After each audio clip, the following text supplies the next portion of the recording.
commence très bien. Cher jury, chers candidats, cher public, bienvenue à la 5e édition du concours Périclès, organisé par la Fédération francophone de débat.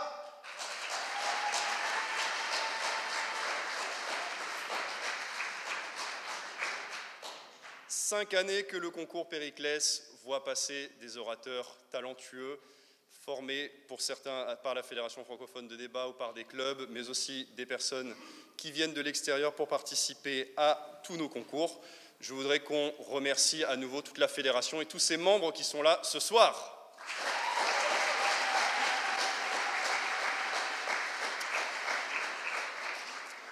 Puisqu'on en est à se jeter des fleurs, jetons également un magnifique bouquet à la mairie du 20e qui nous reçoit pour cette belle soirée dans cette très jolie salle.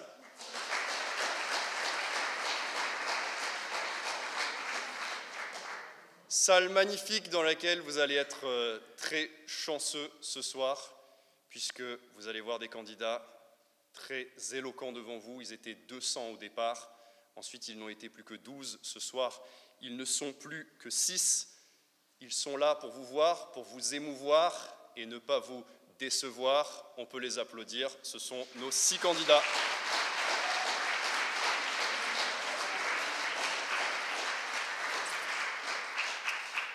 Évidemment, candidat prestigieux, jury prestigieux, elle est avocate au barreau de Paris, Solicitor of England and Wales, ancienne secrétaire de la conférence. Elle a connu les concours d'éloquence les plus prestigieux et les années de plaidoirie acharnée. Madame Solène Le Tutour.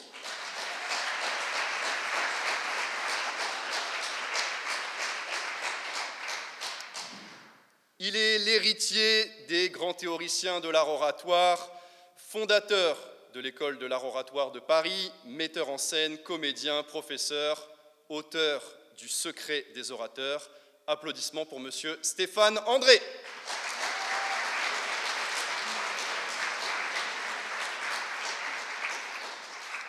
Il est artiste slameur, slam master, poète, responsable de l'association d'art oratoire, la Maison de la Poésie Burkina Faso, Monsieur Apollinaire Ouegadrogo.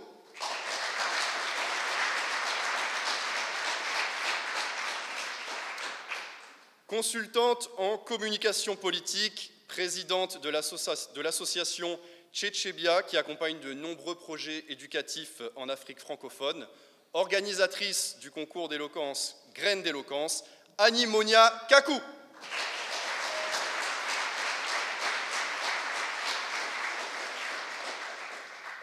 Avocat pénaliste, champion de France de débat par équipe en 2016, vice-champion du monde en 2017, l'éloquence n'a plus de secret pour lui, Monsieur Kamel Derwish.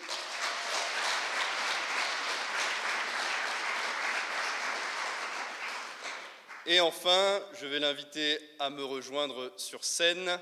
Il est doctorant en histoire, spécialiste de la Révolution française et de la Commune de Paris, co-auteur de l'ouvrage et de l'exposition Nous la Commune, vainqueur du concours Lysias et président de la Fédération francophone de débat, Monsieur Hugo Roussel-Nérini.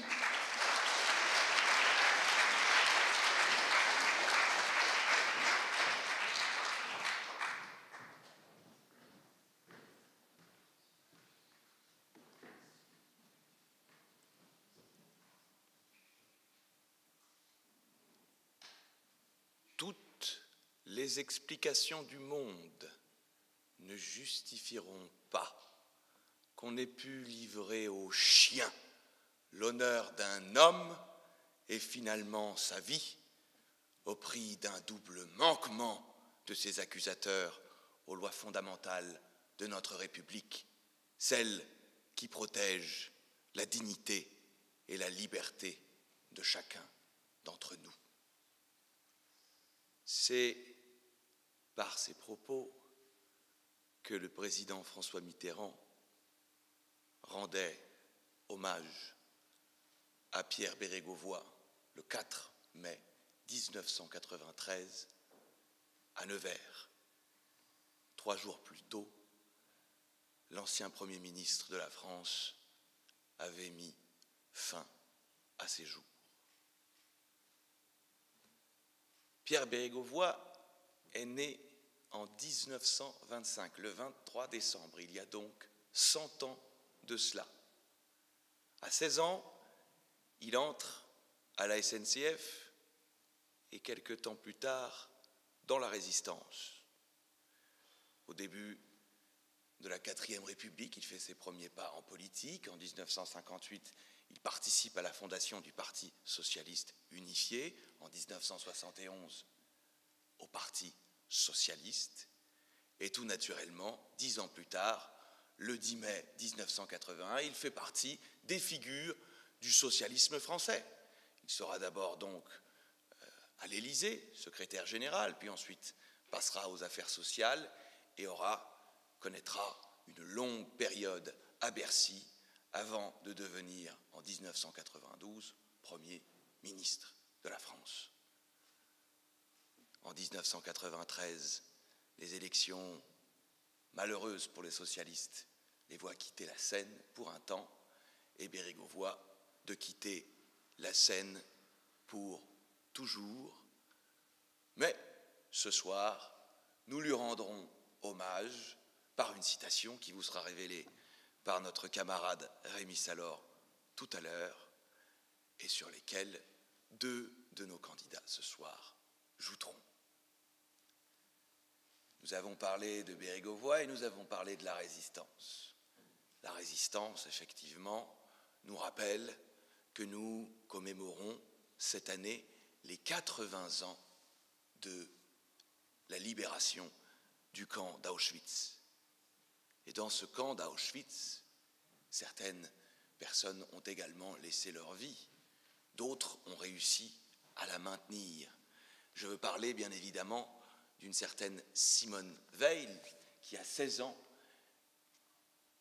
et pour elle, quant à elle, s'est retrouvée dans ce camp de la mort, et a dû survivre, et a dû raconter comment est-ce qu'elle a dû lutter précisément pour obtenir ce droit à la dignité, ce droit à la survie. Lorsque elle était dans ce camp, puisqu'elle est ensuite transférée au camp de Bergen-Belsen, à l'approche des Alliés, elle s'y retrouve avec sa mère qui meurt du typhus, à l'instar d'Anne Frank et de 50 000 autres personnes, et elle doit résister dans ce moment apocalyptique qu'elle compare d'ailleurs si bien à un tableau de Bruegel où les cadavres au bord de la route et les formes se traînent. Et elle disait précisément, Simone, on avait le sentiment par moments qu'on n'avait plus la capacité de réfléchir à quelque chose. Il n'y avait donc plus que des instincts. Et je dirais que c'est peut-être la chose la plus angoissante. C'est ce sentiment de se dire, est-ce que je suis encore un être humain ? Ou est-ce qu'on n'est pas en train de basculer dans autre chose, vers quelque chose qui est purement de l'instinct de vie et l'envie de mourir d'ailleurs. Et elle se disait elle-même précisément, pourquoi continuer à vivre ? Est-ce que je ne serais pas une personne totalement différente lorsque je sortirai de ces camps de la mort ? Sans doute a-t-elle été une personne différente, mais elle a survécu.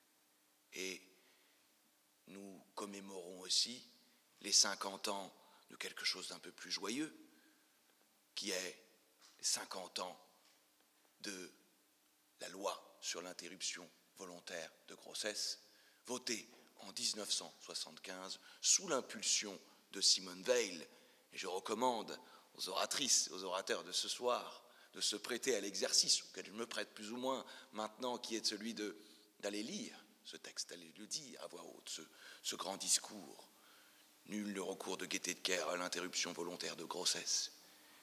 Vous connaissez sans doute la suite, je vous invite à la consulter, et c'est donc la deuxième personnalité que ce soir nous honorons aussi pour commémorer ce double anniversaire.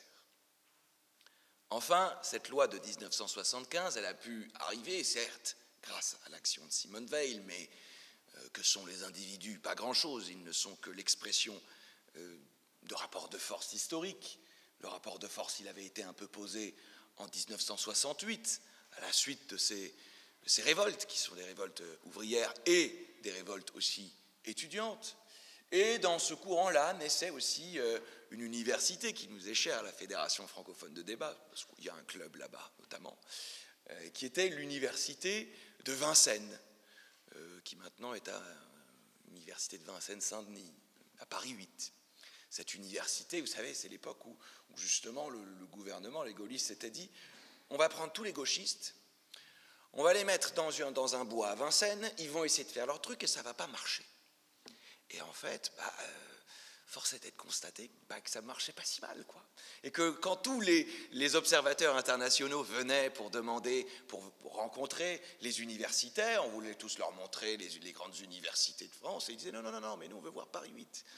Tant et si bien qu'en 1979, à l'été 79, le maire de Paris, Jacques Chirac, étant allé envoyer les bulldozers pour raser l'université et l'expatrier ailleurs.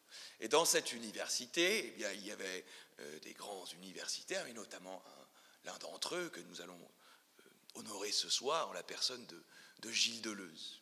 Et Gilles Deleuze disait cette phrase, ce mot, et ça sera un peu l'objet aussi de la troisième joute. Les gens n'ont de charme que par leur folie. Voilà ce qui est difficile à comprendre. Le vrai charme des gens, c'est le côté où ils perdent un peu les pédales. C'est le côté où ils ne savent plus très bien où ils en sont. Ça ne veut pas dire qu'ils s'écroulent, au contraire, ce sont des gens qui ne s'écroulent pas.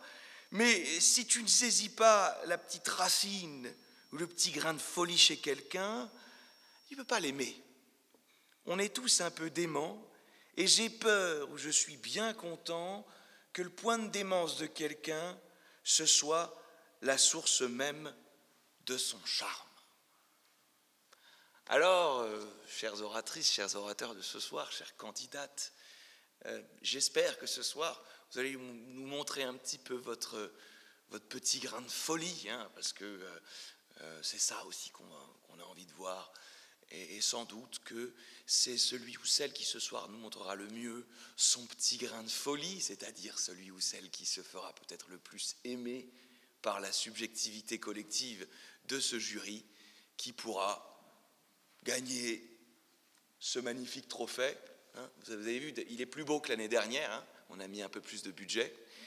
Et d'avoir ce grand plaisir du concours Périclès, qui n'est pas de remporter un voyage, un yacht ou que sais-je, mais simplement de porter le casque de Périclès.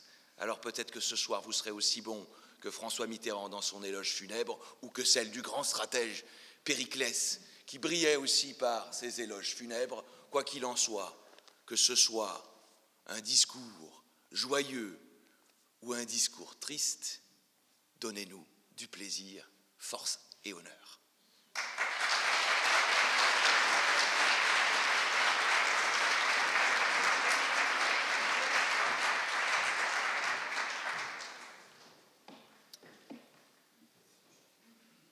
Chacun des candidats disposera de 7 à 8 minutes pour vous convaincre. Ils devront vous convaincre par leur ethos, l'image qu'ils vous renverront, par leur logos, les raisonnements qu'ils déploieront devant vous, et par leur pathos, leur capacité à vous émouvoir.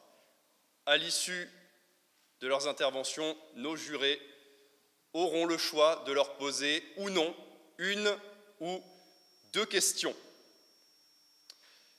Pierre Bérégovoy a dit « La justice sociale est le socle de la République ». Monsieur Thomas Wins.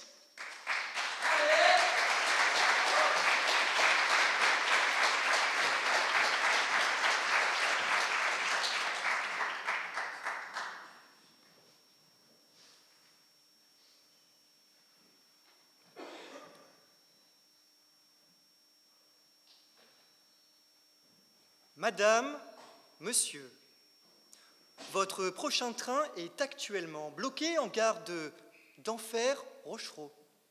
Merci de patienter. Et nous y voilà. Un vendredi soir, vous et moi bloqués ensemble sur ce quai, à attendre ce train. Quel dommage! La soirée était pourtant si bien amenée, si bien présentée, pleine de surprises, mais non. Vos 7 prochaines minutes sont là, avec moi. Mince. Mais cela va peut-être nous laisser le temps de nous préparer à ce qui arrive, à ce train très particulier qui répond aux initiales de JS pour justice sociale. Et il porte bien son nom, ce train, parce que comme la justice sociale, c'est un petit peu ce wagon dans lequel on peut tous embarquer, dans lequel on a tous les mêmes chances et qui nous emmène tous dans la même direction. À vous de choisir où est-ce que vous vous arrêterez. Oui, mais c'est un petit peu facile quand même. Parce que la justice sociale, c'est pas que ça. Je connais de ces misérables qui sont nés station Victor Hugo et qui rêvent un jour de descendre à Porte Dorée. Oui, mais pour eux, le chemin sera long. Bien plus long que pour ceux-là, ceux qui sont nés juste à côté, ces bourgeois, à 2 ou 3 stations de là. On peut choisir où on va avec la justice sociale, mais on ne choisit pas pour autant d'où l'on vient. Que l'on naisse ici ou dans la chambre d'à côté, le chemin sera plus ou moins long. Et plus il est difficile, plus il est long, plus il est compliqué. On a alors plus de chances de se perdre en route, d'avoir un accident, que le train déraille, que l'on se perde, que l'on rate son arrêt ou que l'on parte trop tôt. C'est peut-être ce qui vous est arrivé, à vous, messieurs, dames. Je connais de ces gens qui ne se sont pas arrêtés au bon endroit, qui ont eu un chemin peut-être trop long. Je connais de ces soldats qui fièrement ont appris les rouages du métier, station, école militaire, qui ont fait leur classe à la défense et qui pourtant sont sortis aux Invalides. Je connais de ces gens-là, de ces écrivains, de ces artistes, tellement plongés dans leurs écrits qu'ils en ont oublié de descendre à Goncourt. Je les connais, ces militants qui fièrement sont montés à République, mais qui n'ont pas réussi à trouver leur voie, qui ont cherché entre Front populaire et Station nationale. Alors oui, je sais, ce n'est pas sur la même ligne, mais peut-être ont-ils opéré un changement de voie. Que sais-je? En tout cas, je pense à ces gens qui ont utilisé la justice sociale pour voyager dans l'échelle sociale. Mais ce n'est qu'un outil. La justice sociale, ce train-train quotidien ne fait pas tout. On ne peut pas se suffire à elle. Votre destination, votre abnégation, votre but ne sera atteint que si vous en avez la détermination. Moi, j'ai connu de ces gens-là un homme et une femme magnifiques qui se sont rencontrés le temps d'un trajet, dont le regard s'est échangé dans un wagon et qui ont eu envie de partager un bout de chemin. Oui, mais voilà, madame avait des rêves, monsieur un objectif, et leur trajet, leur itinéraire n'étaient pas les mêmes. Alors, le temps d'un instant, ils ont décidé de s'arrêter un peu plus tôt, de descendre à une autre station, à Luxembourg, pour profiter, pourquoi pas, des jardins, pour aller se bécoter sur les bancs publics. Oui, mais dans tout ça, ils ont oublié de revenir dans le train. Ils ont oublié de repartir. Madame avait pourtant tellement de rêves en tête, tellement d'idées, un vrai projet. Mais monsieur l'a retenu. Et ils se sont enfermés dans ce carcan qui est celui de l'amour. Ils ne sont jamais partis. Ils devaient y rester 5 heures. Ils y sont depuis 5 ans. Et puis j'ai quand même une pensée pour nous. Enfin, pas pour vous, monsieur, mais pour ma génération. Vous savez, les étudiants, nous, qui avons tellement œuvré, tellement travaillé, tellement révisé, station, cité, universitaire, et une fois ce diplôme en poche, nous sommes fièrement montés dans ce train. Nous avons fièrement cru en cette justice sociale. Et dans ce wagon, avons cherché telle ou telle station dans laquelle on va trouver tel ou tel emploi. Mais arrivés à destination, nous sommes vus nous lever, nous approcher de cette porte, appuyer sur ce bouton, et pourtant ne pas voir la porte s'ouvrir Et alors entendre le signal d'alarme et voir le train repartir avec nous dedans. La station d'après, peut-être un autre emploi, peut-être une autre chance, et toujours pas. Les portes restent fermées. Parce que, madame, votre couleur de peau n'est pas la bonne. Parce que, monsieur, vous avez un accent, on ne peut pas vous prendre. Parce que, madame, vous êtes trop belle ou pas assez, que vous allez avoir un enfant dans le mois. Mais ça, ils ne vous diront jamais. Mais les portes, elles le traduisent, ce sentiment-là. Cette vérité criante. On est bloqué là. Et on ne peut pas sortir. Alors le train repart.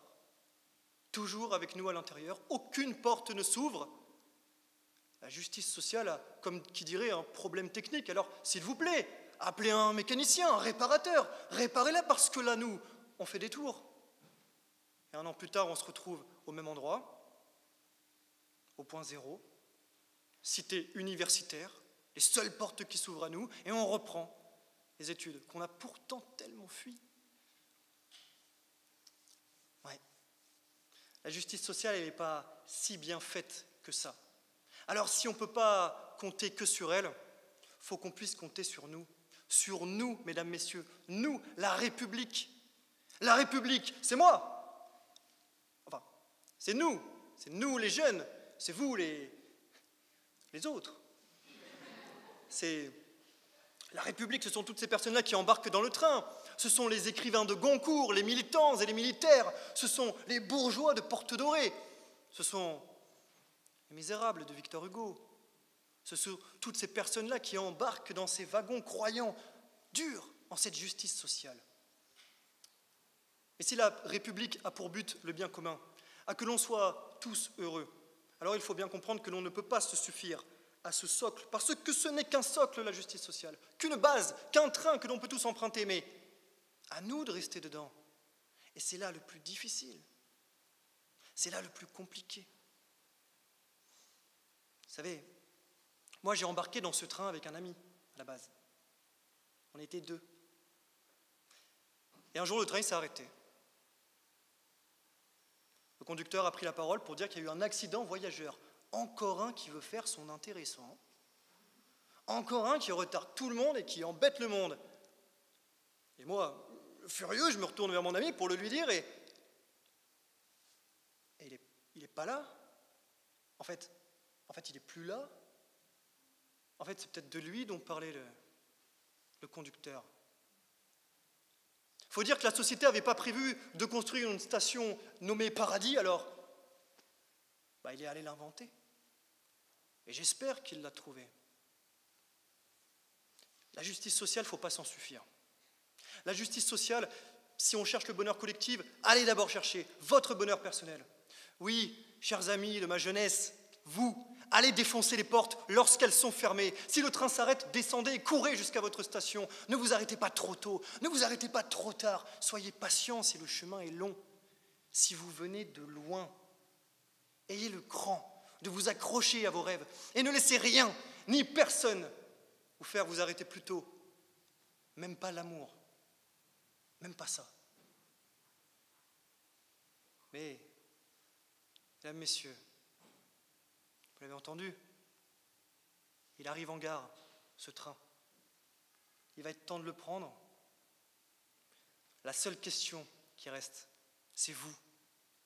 Vous, où irez-vous ?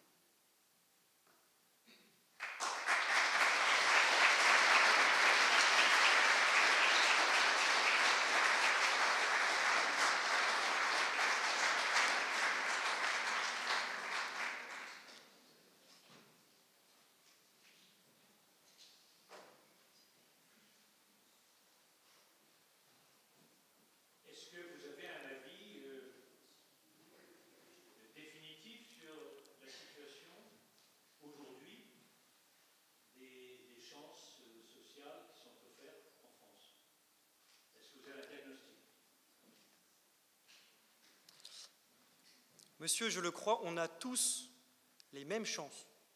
Aujourd'hui, en France. Enfin, c'est ce qu'on nous donne. Mais en fonction de là où on part, c'est pas la même histoire. Oui, les jeunes de Évry-Courcouronnes, ils ont accès au lycée comme les jeunes d'Antony ou les jeunes de Paris, c'est vrai. Mais s'ils partent de plus loin, ils ont plus de chances de se perdre en chemin. Ils ont plus de chances de faire des bêtises, de ne pas agir comme il faut, et beaucoup plus de chances donc de se perdre en route. Alors eux, s'ils visent Porte Dorée, et je leur souhaite d'arriver jusqu'à Porte Dorée, qu'ils aient le cran, qu'ils aient du courage, parce que le chemin sera long et vraiment plus difficile que pour d'autres. On ne les critique pas, les autres, bien sûr. Vous avez comparé la République à un train. Comment est-ce qu'on fait quand on ne peut pas se payer le prix du billet pour monter dans le train? Alors ce mois-ci, j'ai pas payé le pass Navigo. Je vous le dis, à 80 €, ça fait un peu mal. Je me suis dit que j'allais pas le faire. Et donc pour venir ici, j'ai fraudé. C'est vrai. Je le confesse, j'espère qu'il n'y a pas de contrôleur dans la salle. En tout cas, c'est trop tard de toute façon. Et vous savez, monsieur, il y a de ces gens qui n'ont pas de ticket, qui n'ont pas le papier pour être dans ce train, mais qui quand même y sont, qui forcent un peu le portique. Mais alors à eux, je leur souhaite bonne chance parce que les contrôleurs les guettent. Et s'ils les trouvent, ils risquent d'être expulsés du train.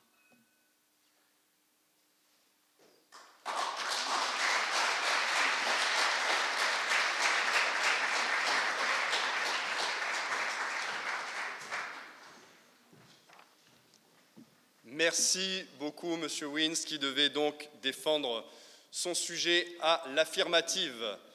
Nous allons maintenant rester sur ce même sujet. La justice sociale est le socle de la République, mais à la négative. Elle n'est pas d'accord avec ce sujet. Mathilde Baudry.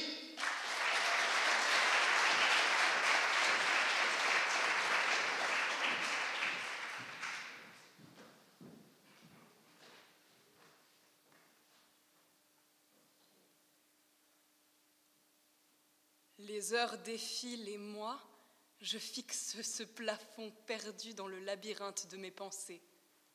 Alors vous imaginez bien, j'ai déjà tout essayé. Méditation, relaxation, respiration et puis ces maudits moutons. Mais ce soir, la nuit, ma douce amante m'est infidèle. Elle refuse de m'enlacer et je ne peux m'enlacer.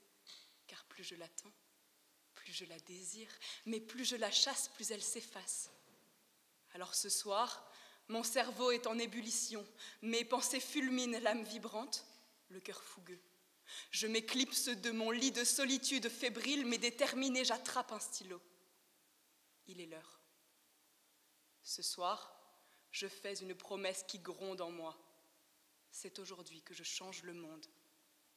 Je veux tracer mes premiers mots et les faire chanter comme un hymne, résonner comme un poème, rugir comme une arène, mais une histoire est toujours inspirée d'une réalité, non? Alors ma réalité me frappe de plein fouet. Une vague d'émotions déferle sur ma poitrine, étouffe ma respiration, les larmes montent.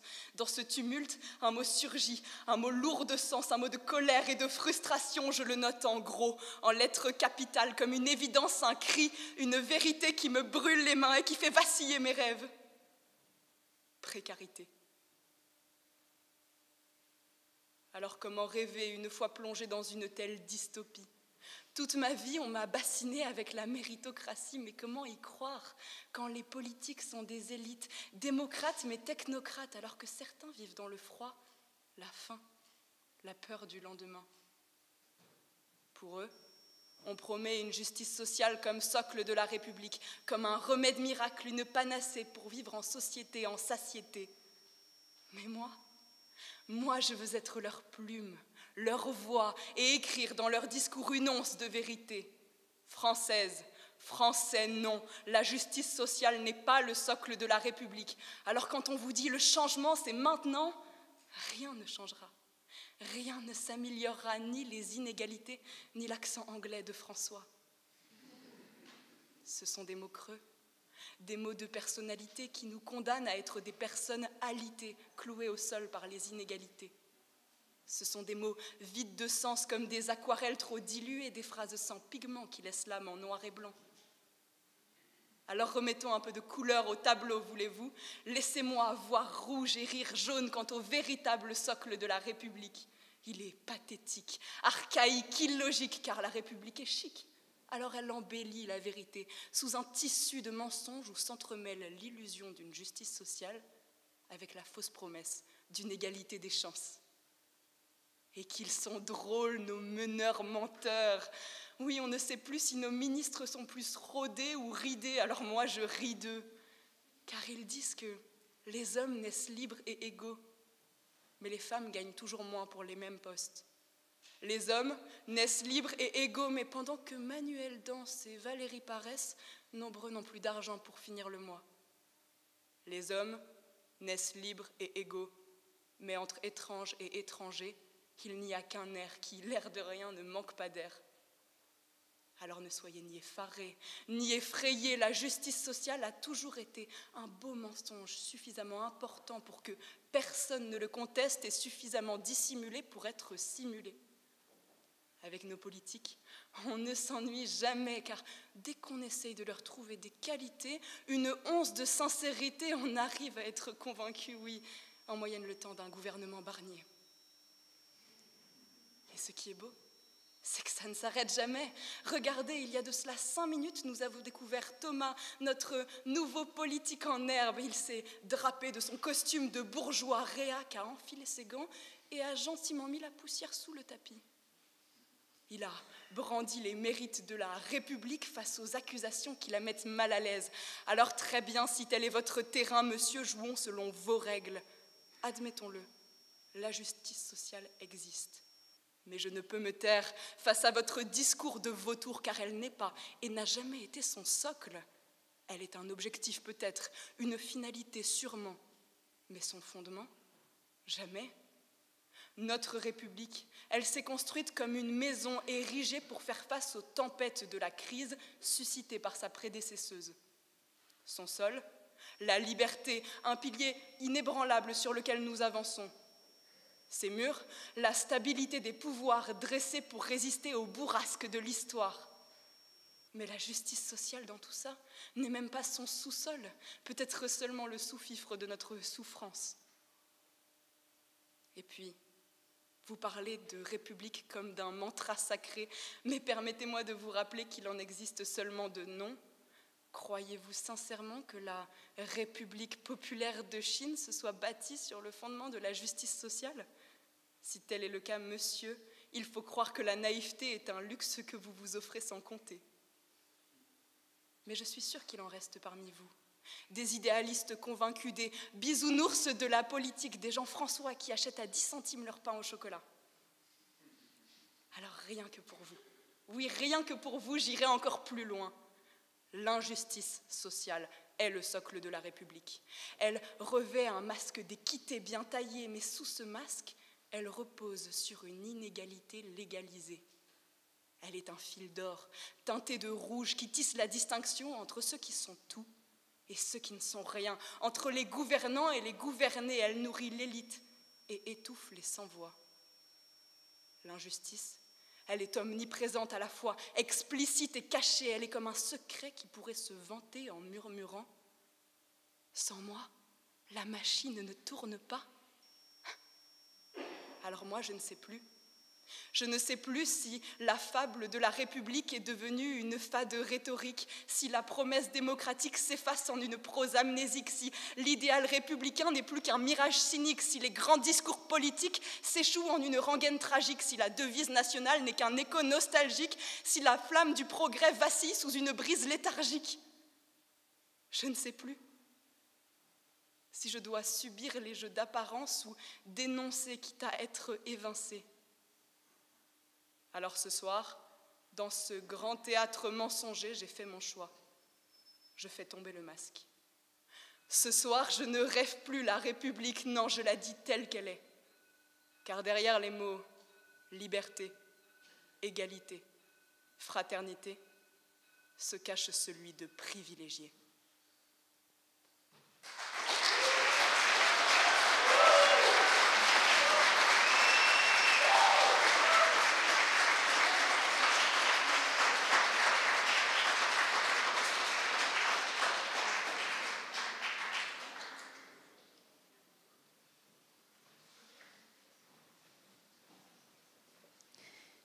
Quel est pour vous le plus insupportable des privilèges? Quel est pour moi Quel est pour vous le plus insupportable des privilèges? le plus insupportable des privilèges, c'est de savoir qu'on est privilégié sans pour autant faire aucun pas vers ceux qui ne le sont pas. Le voilà, le plus insupportable.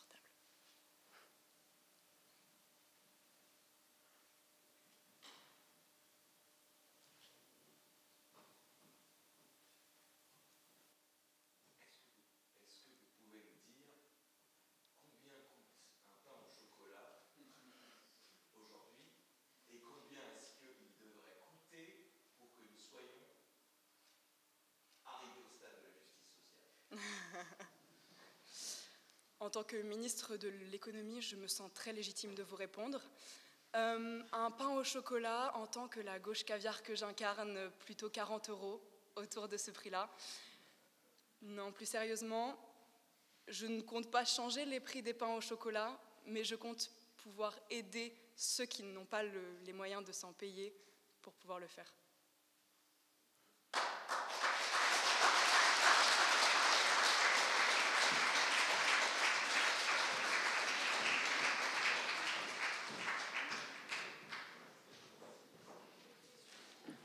Merci, Madame Baudry, de ne pas avoir dit chocolatine.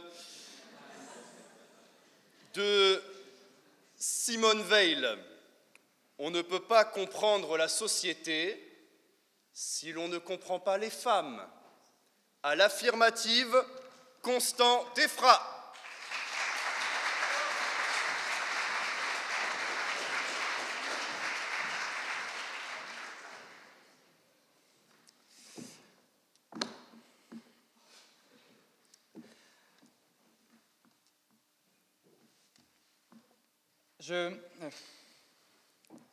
On n'est pas sérieux quand on a 17 ans. Mais à 18, ça tombe encore le droit de rêver. 18 ans, c'est l'âge du renouveau, l'âge mature, l'âge adulte, le début de quelque chose. Le 18 novembre 2023, on m'a accordé un droit en particulier, le droit de vote. Le pouvoir de choisir quelle société je voulais. Choisir entre le bleu républicain, le rouge démocrate ou voter blanc. Choisir entre une société de l'égalité ou une société de liberté, une société des employeurs ou une société des employés. 3 couleurs pour une même nation. Ce choix est évidemment difficile. Mais l'âge progressivement m'offrit d'autres droits. Le pouvoir de choisir quelle femme je voulais. Et là, les mêmes questions. La voulais-je blonde, brune, rousse? Serait-elle plus grande ou plus petite? Serait-elle distraite ou expressive? Distraite ou attentive? Douce ou agressive? Sensible ou affective? Et comme en politique ou comme en amour, j'ai compris que mon idéal à moi n'était pas le même que celui du voisin. Regarde comme elle est belle.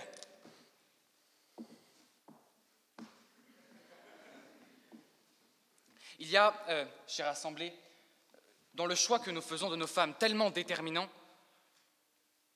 il y a dans ce choix-là un désir sincère.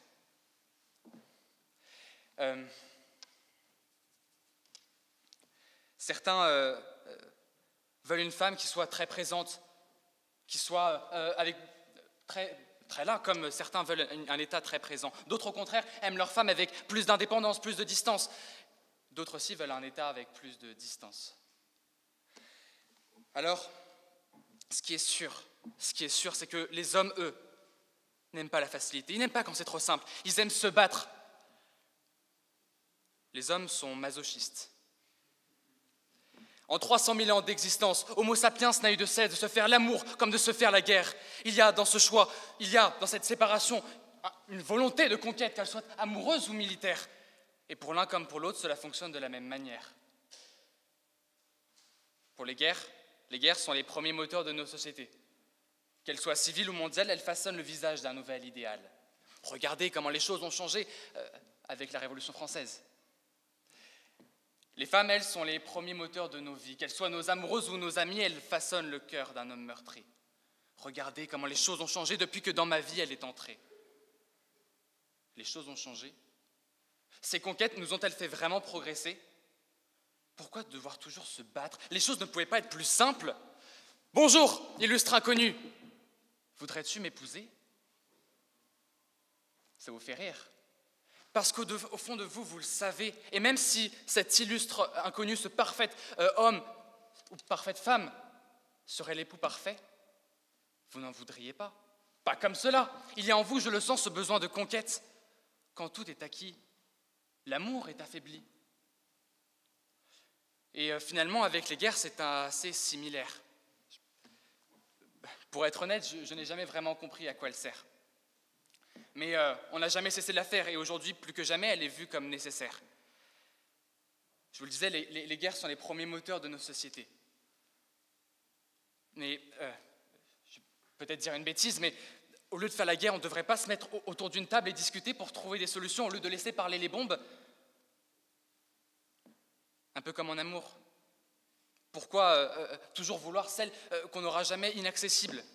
On ne pourrait pas se mettre autour d'une table, petit speed dating, laisser venir toutes celles qui y viennent et pas laisser parler que les bombes.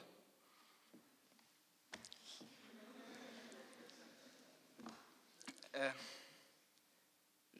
vous le disais, les hommes sont masochistes et on le voit bien. Il faut qu'en amour, elle nous manque, il faut qu'elle soit inaccessible, il faut que ça soit compliqué. Pour les conquêtes militaires ou les conquêtes amoureuses, il faut souffrir, sinon elles ne servent à rien. Mais le mal qu'on fait ne rend-il pas les choses plus douloureuses qu'elles ne le sont déjà? Qu'elles soient mère ou mère patrie, les femmes ou les sociétés ont le cœur meurtri, parce que nous, les hommes, avec nos conquêtes, on fait de vous nos premières victimes. Mais c'est parce qu'on vous aime. C'est parce qu'on vous aime. Il y a dans l'amour que l'on porte à la société une étrange similitude avec celui qu'on porte à une femme.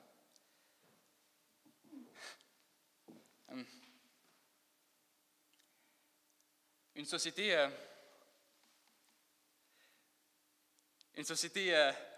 on la désire, on la combat pour qu'elle soit meilleure, pour la quête d'un nouvel idéal. Cet amour, et pour se rendre compte de cet amour, il faut s'imaginer une vie sans, il faut partir pour voir ce que l'on ressent. Toi, quand tu n'es plus là, suis-je impuissant? Y a-t-il en moi un vide omniprésent? Elle me manque.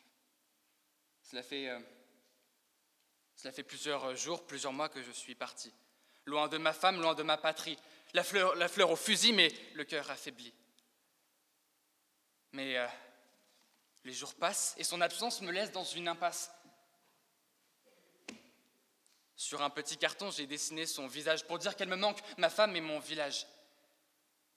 Mais en moi, toujours la même émotion, c'est le même orage. Dans ma tête, tous les soirs défilent les mêmes images. Les images où on est heureux parce que nous sommes tous les deux. Et je comprends qu'avec toi, tout est différent, ou plutôt que tout est indifférent. Voilà ce que je retiens quand elle n'est pas là, ma femme, quand il n'est pas là, mon village. Parce que oui, mesdames et messieurs, les femmes sont notre socle et notre finalité.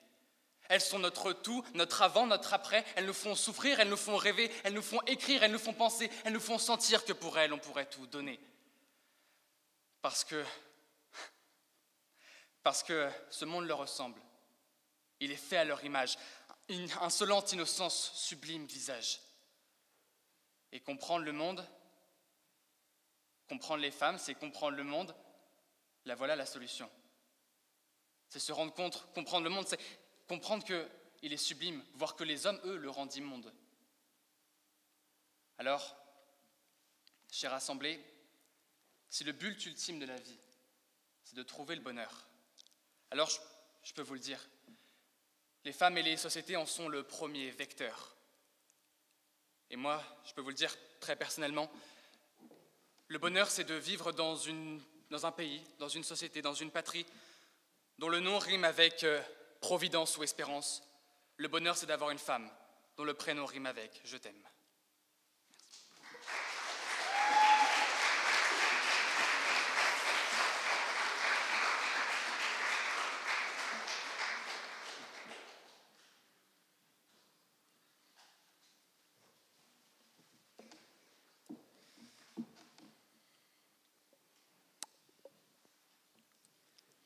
nous dites que le bonheur, c'est d'avoir une femme. Est-ce que vous ne trouvez pas que cette position est un petit peu hétérocentrée ?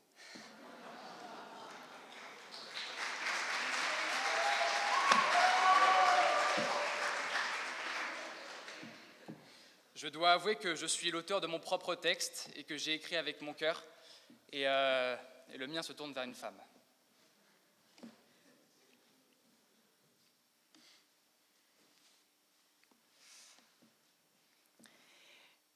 Vous nous avez dit que les hommes étaient des conquérants. Et les femmes, dans tout ça, peuvent-elles être des conquérantes ? Les femmes sont évidemment des conquérantes, mais des conquérantes du cœur. La société, je prends un exemple historique puisque l'actualité est tendue, mais la société a donné la place des soldats aux hommes, d'où les hommes sont des combattants des armes. Et dans cette guerre que les hommes mènent, eh bien c'est la même qu'ils mènent pour conquérir une femme. Voilà. Merci beaucoup.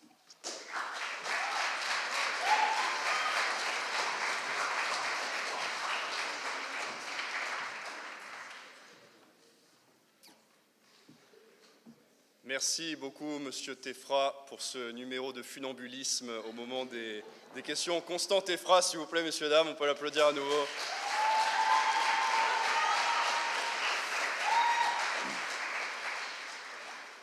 On ne peut pas comprendre la société si l'on ne comprend pas les femmes. À la négative, Erin Martin.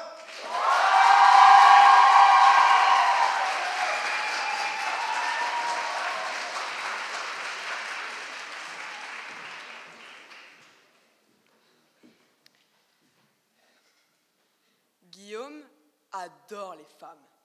Il n'est pas le seul, visiblement. Mais les femmes ne l'aiment pas. Pourtant, il suit tous les critères de la bien-pensance. Les critères de l'homme parfait, ça lui connaît. Il me montre des abdos fièrement exposés sur chaque photo Tinder, cheveux coiffés, et une règle, une seule. On ne parle pas de sexe avant le deuxième rendez-vous, quand même. Un vrai gentleman. Mais les femmes ne l'aiment pas. Elles lui conseillent d'aller se faire voir. Lui et son profil de mec parfait, c'est démodé. Les femmes se radicalisent. Elles deviennent féministes. Guillaume en conclut: on ne peut pas comprendre la société si on comprend les femmes. Elles sont trop instables pour une société qui doit être sûre. La société est une pente ordonnée. La société est un système fiable. Et au sein de cette société, des personnes importantes parlent. Un peu comme ce soir. Je parle et vous m'écoutez. Mais pour survivre, oui, la société doit être dirigée par des personnes tout aussi stables qui agissent par leurs mots. Des hommes. Vous voyez ? De Gaulle. Ouais. Je trouve qu'on ne parle pas assez de Gaulle. Pourtant, il a fait la guerre, il a résisté et tout le monde l'a écouté. Franchement, c'est pas très féminin, De Gaulle. C'est pas très féminin, la guerre, la résistance. Un homme d'autorité qui a dirigé dignement la société. Et parfois, la société évolue à tatillons, avec des réformes qu'on a pensées, des lois qu'on a écrites. Je précise, parce que quand je vois Sandrine Rousseau à la télévision, je m'interroge. J'ai mal à ma France. Ah oui, parce qu'à côté, il y a les femmes. Puisqu'il faut de tout pour faire un monde, parlons-en, elles seront contentes. Les femmes, impatientes et têtues comme elles sont, prétendent vouloir changer la société. Vite, immédiatement. Elles pensent que la société se change en un lancement de dés, comme au Monopoly. Elles sont un sexe inférieur, braillent pour se faire entendre et font de leurs émotions leur seule force. Elles n'ont donc aucune force. Elles sont impatientes, nerveuses, lunatiques, chiantes, hystériques. Ce sont des femmes, mais on leur pardonne quand on pisse du sang chaque mois, sans raison. C'est compliqué pour brancher tout ça. Et pire encore, elles revendiquent l'existence, c'est quoi déjà? De diktat, d'inégalités grandissantes. Et parfois, elles sont créatives. Donnons-leur une qualité. Elles nous parlent d'un plafond de verre.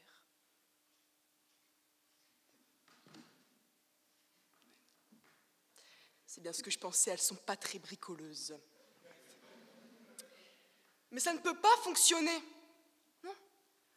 On ne peut pas comprendre la société de cette façon. On ne peut pas comprendre la société si on comprend les femmes. Des principes fermes, des principes stables. Ma bonne tradition. Voilà comment se comprend la société. La société se comprend par des décisions tranchées, sculptées par des mains puissantes et non hésitantes. Et oui, sinon, c'est la tempête d'émotions de Valérie Pécresse quand elle n'arrive pas à rembourser ses frais de campagne. Des cris, des larmes, du pathos, encore du pathos. Et mesdames, on s'en fout de votre fausse intuition, on s'en fout de l'alignement des astres, et on s'en fout de ce que vous pensez. Et quand même, il y a Marlène. À Marlène, je l'adore. Je l'adore parce qu'elle a vraiment une grande culture générale. Elle reprend toujours les propos des grands hommes. Spider-Man. Elle nous dit « Un grand pouvoir implique de grandes responsabilités. » Merci Marlène. Elle a compris que la société se comprenait par des hommes au grand pouvoir et aux grandes responsabilités. Mesdames, vous n'êtes pas rationnelles. La société doit pouvoir l'être. Mais de vous à moi, je pense qu'elles le savent, qu'elles sont le deuxième sexe. Pas besoin d'ouvrir un livre pour le savoir. J'ai pas eu besoin. On ne peut pas comprendre la société si on comprend les femmes. Si la société est une pente ordonnée, les femmes sont le hors-piste. C'est bossu, ça part dans tous les sens, on finit par se casser la gueule et à gueuler sur le mec d'à côté. On ne peut pas comprendre la société si on comprend les femmes. Et à tous les woke qui viennent me dire, il faut évoluer, il faut changer de pensée, il faut apprendre à comprendre les femmes. J'ai pas envie. Guillaume non plus, il n'a pas envie. Peut-être que Constant, il a envie, mais c'est son problème. Non, moi, j'ai pas envie de comprendre les femmes. Elles me font chier. Et j'ai autre chose à faire. Alors, que tous les hommes retournent à l'usine et que la place de la femme soit à la cuisine.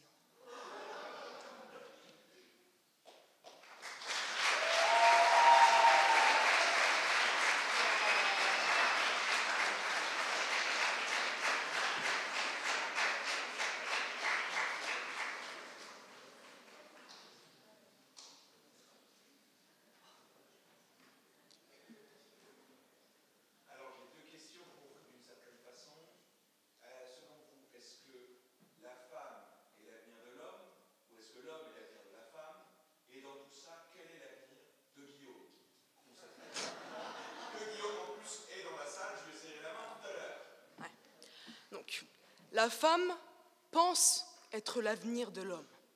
On appelle ça l'autocentrisme. Mais en réalité, la femme n'est rien sans l'homme. On l'a bien vu, pour se hisser dans les hauts milieux artistiques, elle a besoin d'un homme. Elle a besoin d'aller le voir et lui dire « Tu me files un coup de main ». On a bien compris.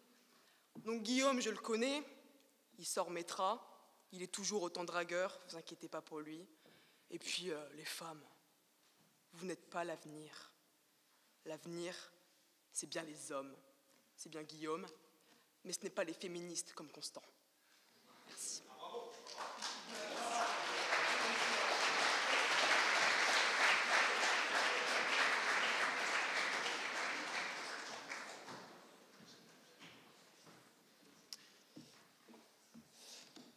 Alors, il y a des passages qui seront évidemment coupés. Mesdames, Messieurs, on applaudit Willem Dudy à la caméra, s'il vous plaît.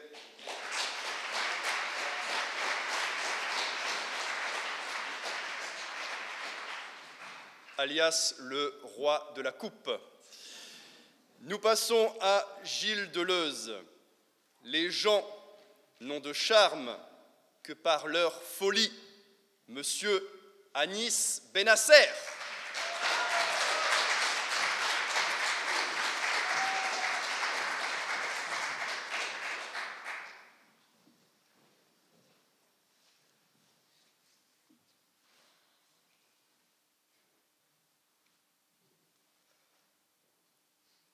Toutes ces fois où, dans la vie, on a fauté, si j'avais un pinceau magique, j'aurais tout effacé. Si j'étais psychologue, mesdames et messieurs, j'aurais traité tous mes traumatismes. J'aurais essayé de réparer cette petite folie qui sommeille en moi. Le problème, c'est que ce soir, je suis peintre. Alors, je rajoute un peu de blanc pour camoufler tous nos péchés.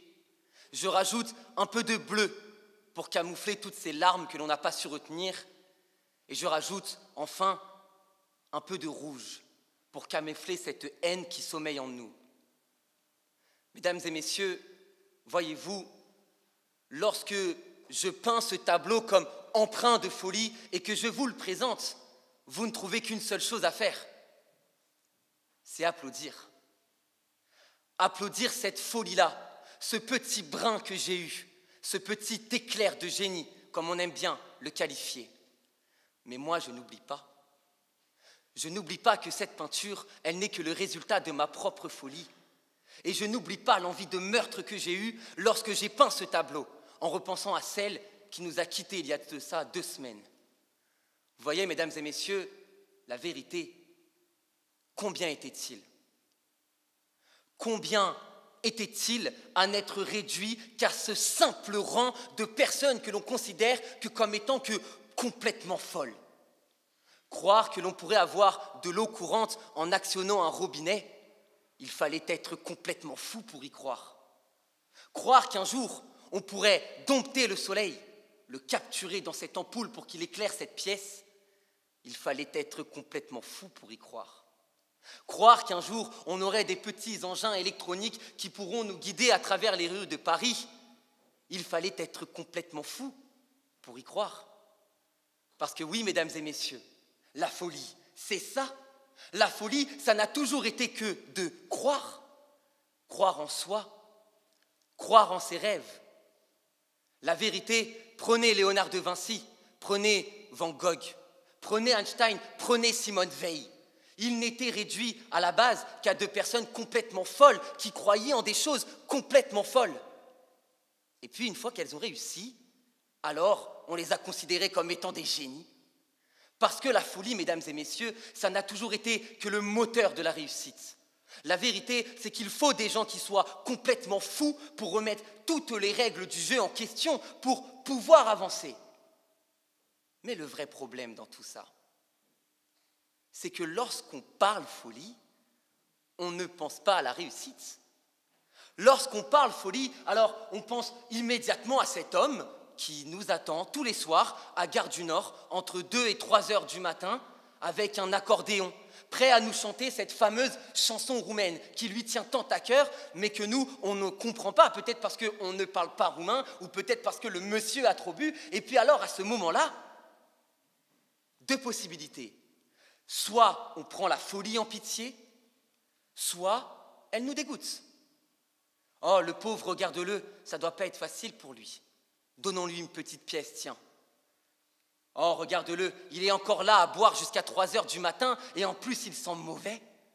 Mais la vérité, mesdames et messieurs, et c'est ça que je trouve le plus affligeant dans cette histoire, c'est qu'on ne fait même pas la part des choses. Prenez un after avec les membres de la Fédération française de débat. Le niveau d'alcoolémie est le même, le niveau de chant est tout autant plus catastrophique que ce chanteur roumain, mais la vérité, et ça vous fait rire, tant mieux, c'est que dans ce moment de folie, on se complaît et on se comprend. Le fou à Gare du Nord, on ne le comprend pas. Parce que lui, il brille au moins. Alors prenez-le en pitié si vous voulez, mais lui au moins, il est vraiment lui. Avec ses défauts, peut-être, mais juste lui. C'est simplement nous qui avons fermé nos cœurs.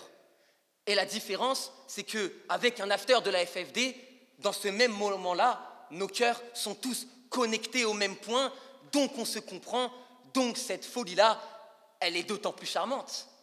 Parce que la vraie question, c'est quand même de se poser ce qui est le charme.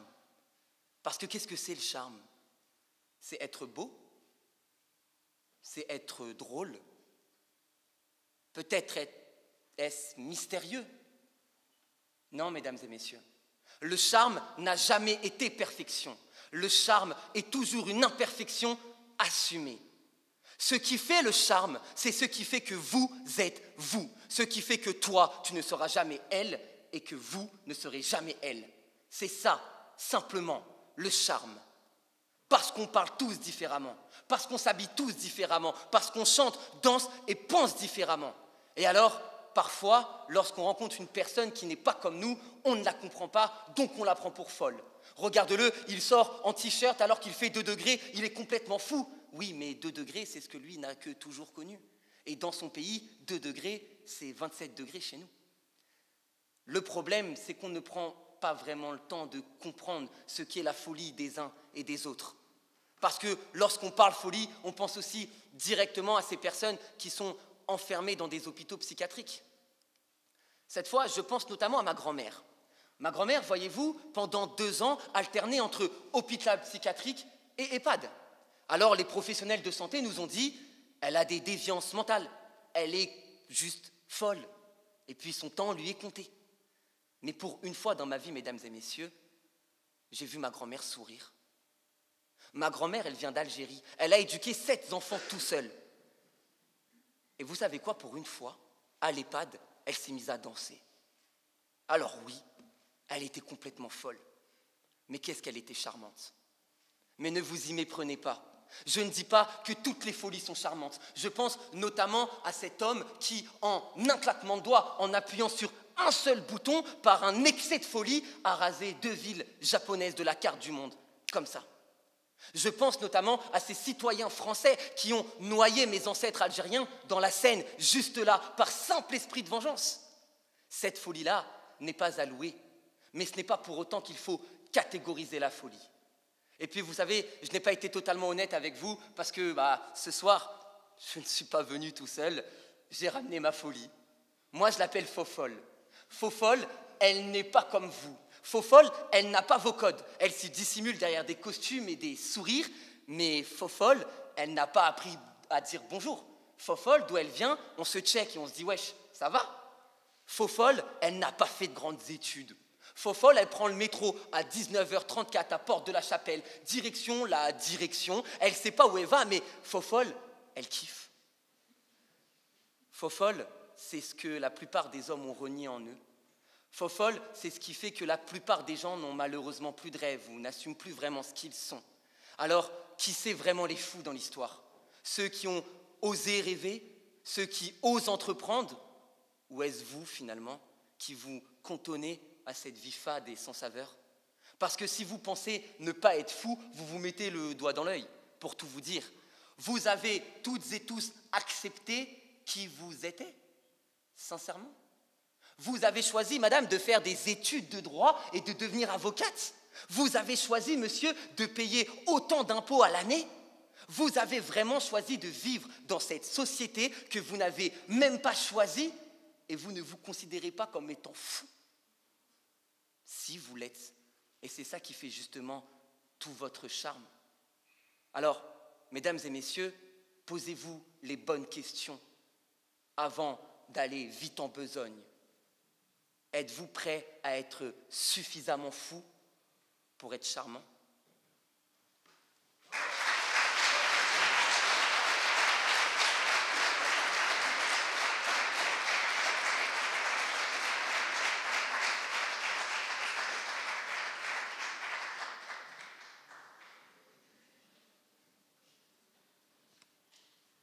Monsieur, faut-il être fou pour oser la veste à paillettes?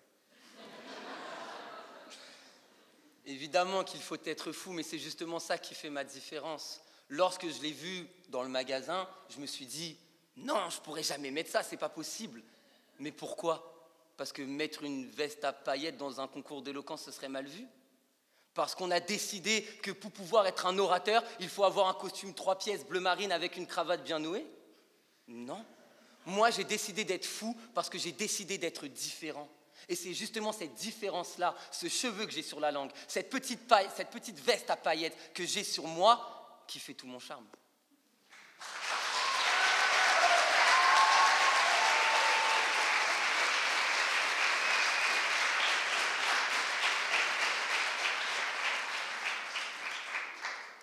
Merci. Pour vous, la raison peut-elle justifier la folie? Pardon, j'ai pas entendu. Je dis pour vous, la raison peut-elle justifier la folie? Alors, pour moi, la raison ne justifie pas la folie. La vérité, c'est qu'on a juste appris à dompter notre folie, à la cadrer et à la rendre plausible dans la société. La vérité, c'est que nous sommes tous fous à notre manière. Néanmoins, il ne faut pas être déraisonné. Ce sont deux choses complètement différentes. La folie, c'est « tente-le, tu vas y arriver ». La déraison, ce serait de se dire « je ne fais rien et j'attends que ça m'arrive dans les mains ».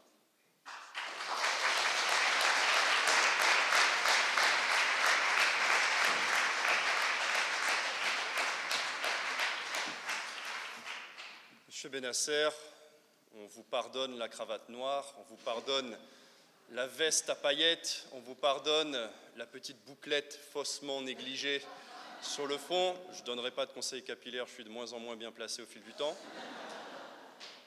Mais en revanche, nous ne sommes pas la Fédération française de débat, monsieur Benasser.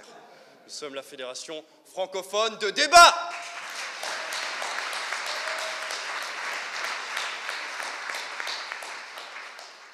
Les gens n'ont de charme que par leur folie. Il n'est pas d'accord avec ça, monsieur Arthur Châtelard.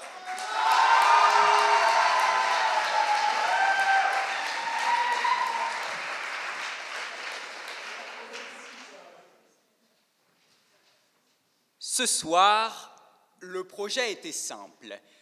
On veut voir en chacun de nous notre brin de folie. Alors, le premier a montré qu'il connaissait toutes les stations de métro par cœur. Puis la suivante a réussi à faire mieux que Pierre Faury dans son propre domaine. Enfin, on a eu un autre gentleman qui a interpellé une personne du public avant de demander une autre en mariage. L'autre lui a rétorqué pendant 8 minutes où elle attaquait les femmes. Alors les hommes sont masochistes, je pense que les femmes le sont également.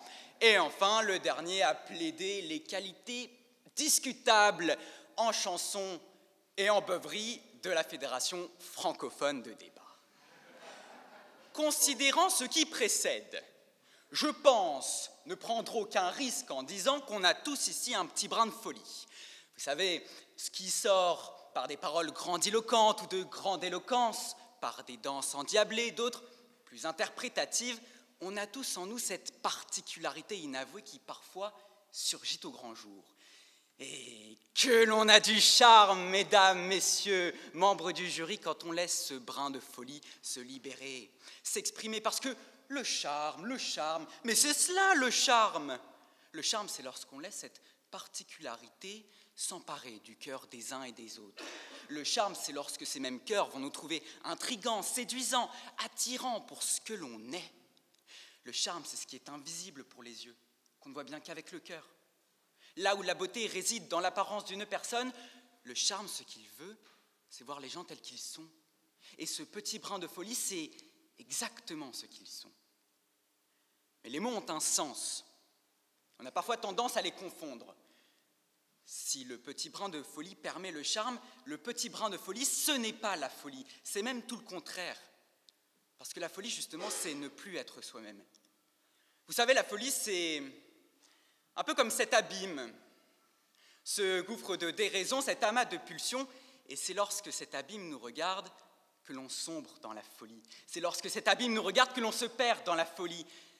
Car quand le fou a raison de nous, c'est la raison qui fout le camp, et avec elle, notre identité. Car là où le charme démarre quand on est nous-mêmes, la folie, elle, débute quand on ne se reconnaît plus, quand on ne nous reconnaît plus, car ce que nous étions n'est plus. L'apparence pourrait être la même, parce que c'est à l'intérieur que je est un autre. Et cet autre n'agit plus en âme et conscience, mais en larmes et souffrances.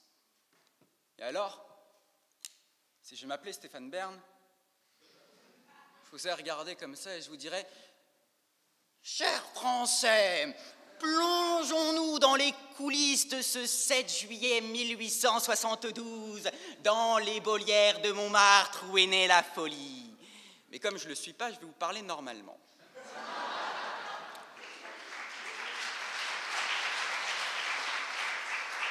En l'espèce, deux êtres.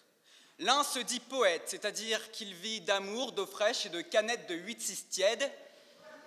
L'autre est musicienne d'Eure-et-Loire, c'est-à-dire qu'elle vit d'amour, d'eau fraîche, de canettes de 8-6 tièdes, mais à l'ouest de la France. Au premier abord, la musicienne trouvait le poète laid, mal habillé, l'air pauvre. Alors, derrière cette forme de mépris de classe, peu d'arguments flatteurs. Mais le poète avait cette insouciance. Vous savez, ce caractère passionnel, ce lyrisme poétique, ce brin de folie qui lui donna un certain charme. Alors, ils se marièrent, tombèrent amoureux et, réarmement démographique oblige, eurent un enfant. Et puis vint le 7 juillet 1872, vint le jour où tout a basculé. Nous sommes à Montmartre, un matin. La jeune épouse a mal, elle a beau être matinale, elle a mal. Alors, au nom de l'institution matrimoniale, elle quémande au jeune poète d'aller chercher le médecin. Celui-ci s'exécute, sort, part à gauche, à droite, descend les avenues et au pied de la rue Nicolet s'arrête, lève la tête et le voit. Là, devant lui, un jeune garçon, son jeune amant pour être précis, qui lui demande de partir avec lui, qui lui propose de filer à l'anglaise, mais chez les Belges. Et alors là, deux routes sont possibles. Celle de la raison, d'abord, qui le dicte chez le médecin parce que sa femme est en train de hurler de douleur. Et la folie. Suivre la voie de ce jeune poète, oui, encore, ce jeune poète qui avait l'habitude d'écrire qu'on n'est pas sérieux quand on a 17 ans. Ce 7 juillet 1872, Paul Verlaine s'enfuit avec Arthur Rimbaud en Belgique, laissant derrière lui Mathilde Mottet, sa femme agonisante, espérant son retour. Ce 7 juillet 1872, l'insouciance devient la déraison, la passion, la pulsion, le brin de folie, la folie pure. C'est en 1896 que Paul Verlaine va mourir.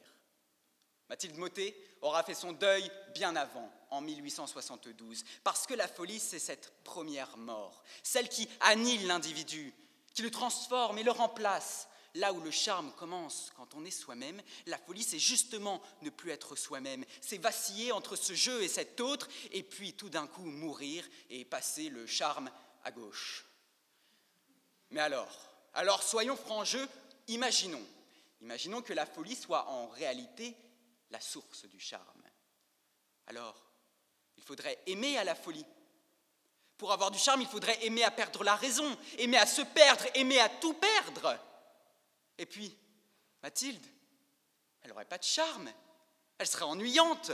Elle aurait refusé de suivre Verlaine dans ses caves miteuses bruxelloises.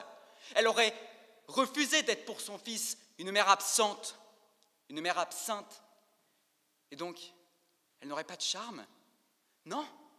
Non, elle a du charme, et je le dis haut, fort, sans trembler, avec toute ma conviction que le véritable charme ne se trouve pas dans la folie de Verlaine, mais dans le charme, dans le courage, dans l'amour de Mathilde. L'amour pour son fils, d'abord, qu'elle a souhaité protéger.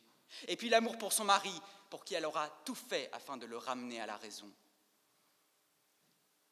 Le vrai charme dans l'amour, c'est pas quand il est fou, c'est quand il est vrai. Le vrai charme des amoureux, c'est ceux qui sont liés par cette seule maxime, parce que c'était lui et parce que c'était moi. Le charme des amoureux, c'est deux êtres imparfaits, mais qui s'aiment, parce qu'ils sont eux-mêmes. Le vrai amour, celui qui est charmant, c'est celui qui vient de nous et pas d'un autre. Alors, aimez, cher public, aimez, cher jury, aimez un peu, beaucoup, passionnément, mais arrêtez-vous là. N'aimez pas la folie.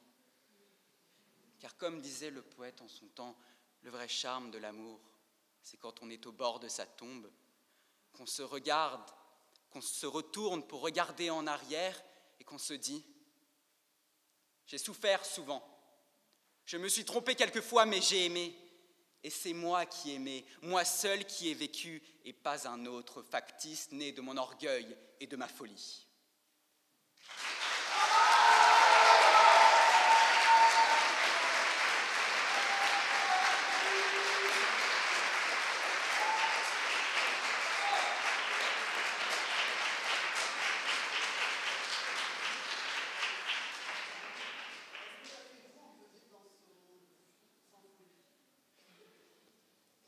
Est-ce qu'on peut vivre dans ce monde fou sans folie? Bien sûr, parce que là où commence la folie, finit le monde. Le monde se construit par l'amour, par l'esprit, par l'autre. Mais si la folie, c'est la fin de l'autre, il n'y a plus aucun monde qui vaille. Le monde, c'est moi, le monde, c'est vous. Et si je suis fou, alors c'est pas moi qui aurais plaidé ce soir, c'est un autre.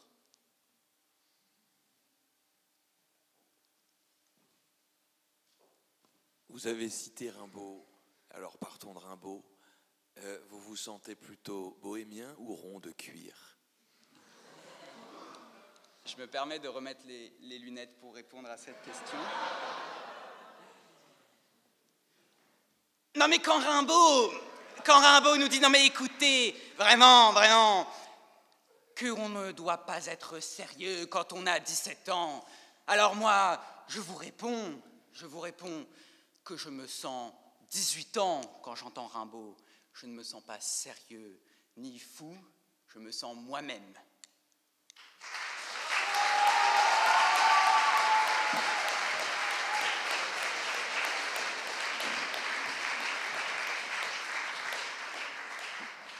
Mesdames, Messieurs, on applaudit à nouveau nos candidats.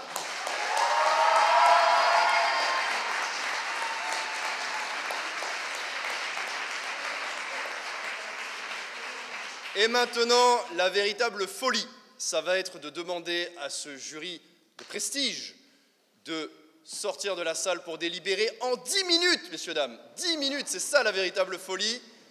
Et de nous revenir au plus tôt.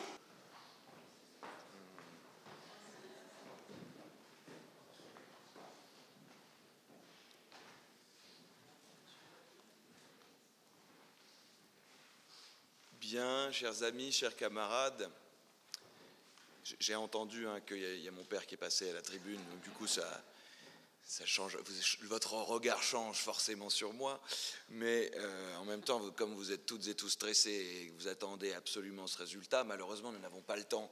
Chacun des jurés serait venu vous faire des retours, mais nous devons libérer la salle. Par conséquent, les retours se feront tout à l'heure dans un bar à proximité, si vous le voulez bien. On a donc fait un top 3, même si, bon, vous le savez, il n'y a qu'un seul vainqueur. Et donc, en troisième position, nous avons décidé de sacrer Anis.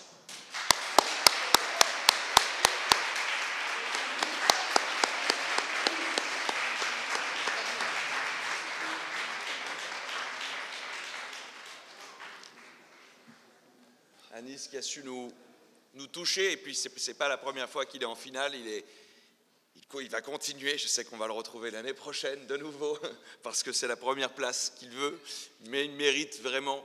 Et Anis, moi j'ai été particulièrement touché par l'histoire de ta grand-mère, je ne sais pas si elle est toujours de ce monde, eh ben dans ce cas, elle a Yarmou. Et on peut de nouveau l'applaudir.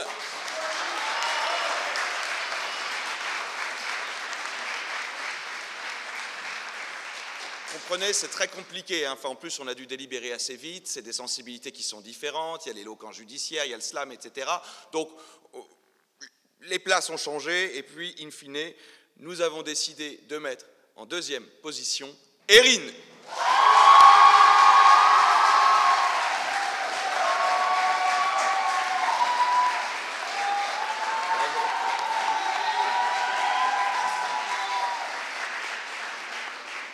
Erin qui a un franc-parler et qui a su parler au jury et aux femmes aussi, bien sûr, mais aux femmes, aux hommes. Pourquoi genrer les choses, monsieur?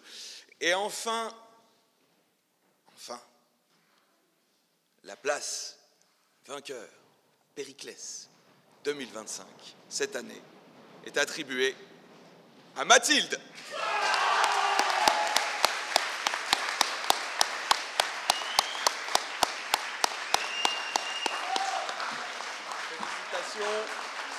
Elle va pouvoir recevoir donc le trophée des mains du premier vainqueur de l'édition et désormais directeur du pôle, Rémi Salor, qu'on peut applaudir aussi. J'invite nos autres candidats à monter sur scène aussi parce qu'ils ont été vraiment brillants. Ils auraient très bien pu, tout le monde aurait pu avoir cette première place. On peut les applaudir aussi très fort.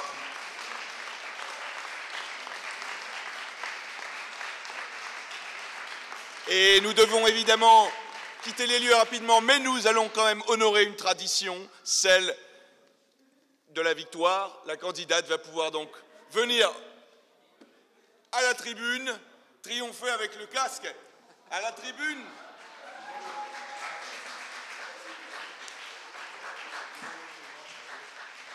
Et pour Périclès, hip hip hip. Hip hip hip. Hip hip hip.